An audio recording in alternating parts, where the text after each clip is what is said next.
بسم اللہ الرحمن الرحیم۔ السلام علیکم ناظرین، میں ہوں شہریار شوکت اور آپ دیکھ رہے ہیں میرا آفیشیل یوٹیوب اور فیس بک چینل اور پیج۔ جہاں ملک کے اندر یہ بحث چل رہی ہے کہ اسلامی نفاذ نافذ ہوگا یا نہیں، سود کا خاتمہ ہوگا یا نہیں، مولانا فضل الرحمان صاحب کامیاب ہوں گے یا نہیں، جماعت اسلامی ان کا ساتھ دے گی یا نہیں، وہیں مجھے ایک بات یاد آ گئی کہ محمد علی جناح سے جب قیام پاکستان کے وقت یہ پوچھا گیا کہ اس ملک کا آئین اور دستور کیا ہوگا، تو انہوں نے جواب دیا کہ اس ملک کا آئین اور دستور بنانے والا میں کون ہوتا ہوں؟ اس ملک کا آئین اور دستور وہی ہے جو حضور صلی اللہ علیہ وآلہ وسلم 1400 سال پہلے بنا کر چلے گئے ہیں۔ اسی ملک کے اندر جس کے آئین، جس کے دستور کے متعلق یہ کہا گیا کہ اس کا آئین اور اس کا دستور حضور صلی اللہ علیہ وآلہ وسلم کے بنائے ہوئے، ان کے بتائے ہوئے طریقوں کے مطابق ہوگا، وہی مملکت جو پہلی اسلامی ریاست تھی، جو اسلام کے نام پر اور کلمے کی بنیاد پر بننے والی پہلی ریاست تھی اس پورے خطے کے اندر، وہی مملکت جس کا نام رکھا گیا تو اس میں جمہوریت بعد میں اور اسلامی لفظ جو ہے وہ پہلے رکھا گیا اور اسے اسلامی جمہوریت پاکستان کہا گیا۔ اس ملک میں جہاں ہم جامعات اور تعلیمی اداروں کے اندر اس وقت یہ شکوے کر رہے ہیں کہ طلبہ بے راہ روی کا شکار ہو رہے ہیں، اسی مملکت کے اندر جہاں اس وقت ہم مختلف اسکینڈلز کا سامنا کر رہے ہیں، جہاں پر مختلف ایسی چیزیں سامنے آ رہی ہیں کہ جنہیں سن کر، جنہیں دیکھ کر پریشانی کے ساتھ ساتھ ہمیں شرمندگی بھی ہوتی ہے، اسی ملک کے اندر، اسی ملک کے ایک شہر یعنی کراچی کے اندر، وہی کراچی جو قائد اعظم محمد علی جناح کا شہر ہے، اسی کراچی کی ایک جامعہ کے اندر، ایک پرائیویٹ یونیورسٹی کے اندر آج ایک ویلکم ایونٹ ہوا۔ یہ ویلکم ایونٹ، اس کی تصاویر دیکھی جائیں تو ایسا لگتا ہے جیسے یہ کسی یورپی ملک کی ڈسکو پارٹی ہے۔ بہرحال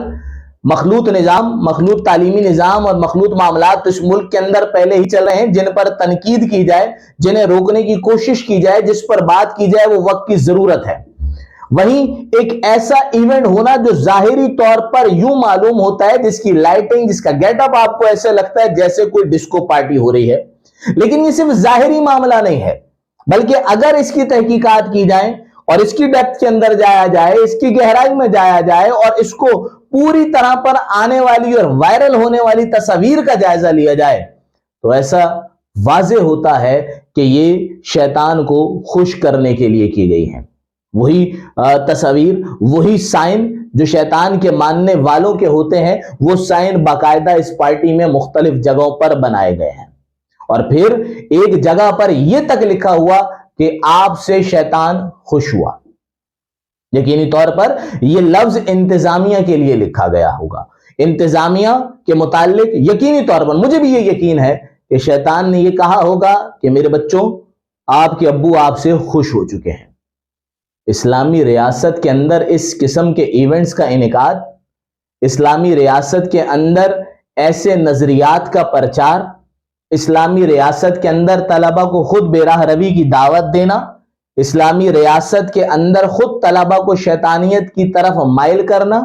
اسلامی ریاست کے اندر خود طلبہ کو برائی کی جانب گامزن کرنا، اسلامی ریاست کے اندر خود طلبہ کو ایک برا راستہ دکھانا،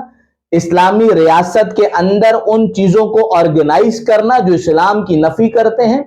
اسلامی ریاست کے اندر ایسے معاملات کو کرنا، ایسے ایونٹس کو کرنا جو کہ اسلامی دستور اور ہماری تہذیب جس کی اجازت نہیں دیتی۔ آخر اس یونیورسٹی کو ایسا ایونٹ آرگنائز کرنے کی اجازت آخر کس نے دے دی؟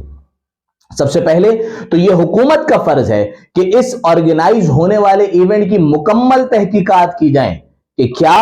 اس یونیورسٹی کی انتظامیہ بھی انہی نظریات اور انہی عقائد سے وابستگی اور تعلق رکھتی ہے، اور اگر ایسا ہی ہے تو پھر ایک اسلامی ریاست کے اندر اس ملک کے معماروں کو، اس ملک کے جوانوں کو، اس ملک کے بیٹوں کو، اس ملک کی بیٹیوں کو تعلیم دینے کا ذمہ اتنے خطرناک نظریات والے لوگوں کو کیسے دیا گیا، اور کس نے دیا؟ کس نے رجسٹریشن دی؟ کس نے ان کو اجازت دی؟ اور کیوں آج تک ان معاملات کی تحقیقات نہیں ہوئی؟ اور اگر یہ گمان کیا جائے کہ انتظامیہ ان نظریات اور ان عقائد پر یقین نہیں رکھتی تو پھر ان کی ناک کے تلے ایسا ایونٹ آرگنائز ہو گیا تو وہ کیوں خواب خرگوش کے اندر جو ہے وہ مبتلا رہے؟ انہوں نے کیوں کوئی ایکشن نہیں لیا؟ تو سب سے پہلے تو یہاں پر یہ ریاست کی ذمہ داری ہے کہ اس قسم کے ایونٹس کو آرگنائز کرنے والوں کے خلاف اسلامی قوانین کے تحت کارروائی کی جائے۔ اور دوسری بات، والدین کو بھی یہ سوچنا چاہیے کہ وہ اپنے طلبہ کو، وہ اپنے بچوں کو، وہ مستقبل کے معماروں کو، اس پاکستان کے مستقبل کو کن لوگوں کے حوالے کر رہے ہیں۔